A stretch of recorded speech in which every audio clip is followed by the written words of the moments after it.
Bonjour à tous. Je continue à vous partager des extraits du volume du professeur Ratzinger, Foi chrétienne hier et aujourd'hui.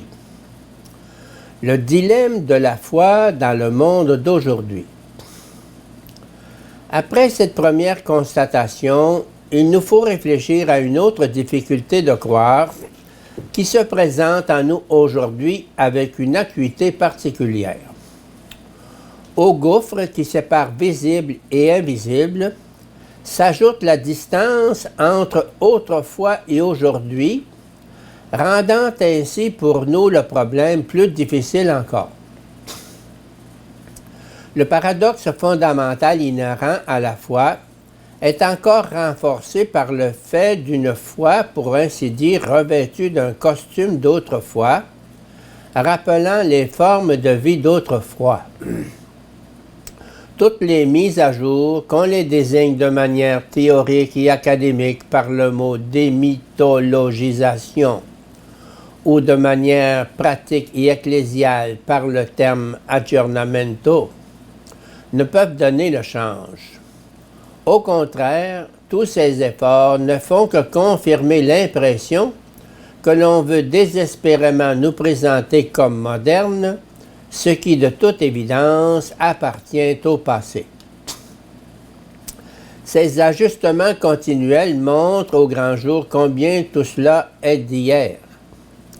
La foi n'apparaît plus comme ce saut, certes bien aventureux, mais provoquant la générosité de l'homme, ce saut hors de ce monde tangible, apparemment seul consistant, dans le vide apparent, dans l'invisible et l'insaisissable.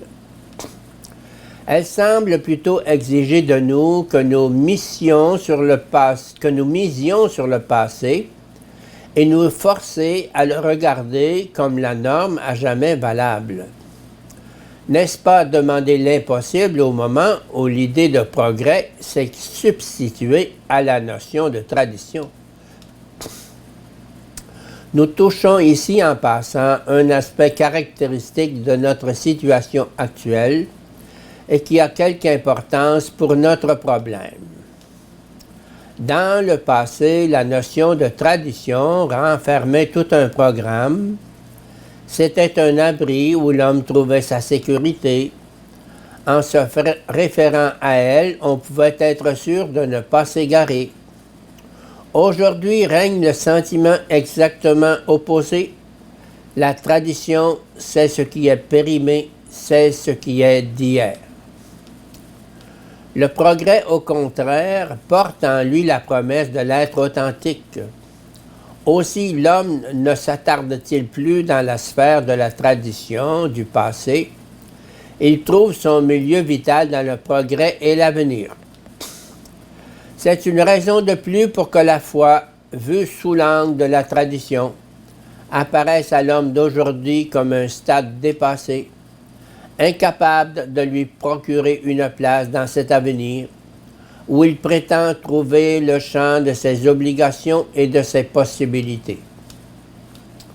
De ce fait, le scandale premier de la foi, la distance qui sépare le visible et l'invisible, Dieu de la créature, est masqué et dominé par un scandale secondaire, celui du passé et du présent, par l'antithèse du progrès et de la tradition, par l'engagement à l'égard du passé que la foi semble impliquer.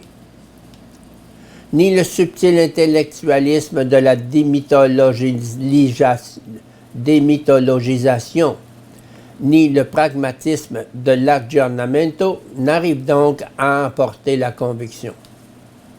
N'est-ce pas la preuve que cette déviation du scandale original de la foi chrétienne a des racines extrêmement profondes sur lesquelles ni théorie ni recette n'ont directement prise?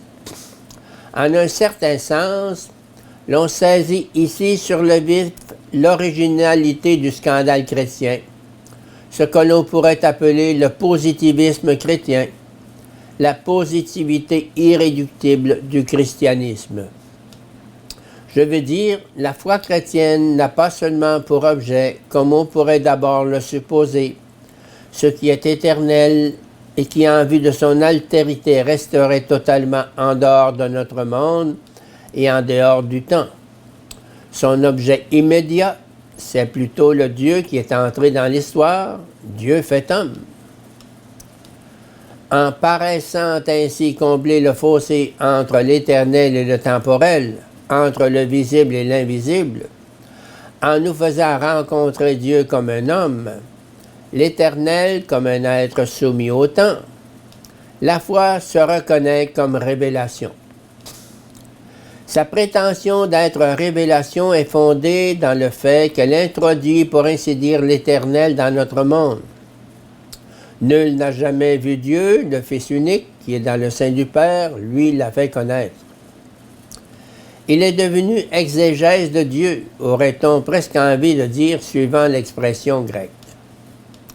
Mais restons au mot allemand Oxlegen exposé que l'original nous autorise à prendre au pied de la lettre. Jésus a exposé Dieu. Il l'a sorti de lui-même, ou comme le dit Jean d'une manière encore plus frappante dans sa première épître, il l'a donné à voir, à toucher, à tel point que celui que personne n'a jamais vu, nous pouvons maintenant le toucher de nos mains.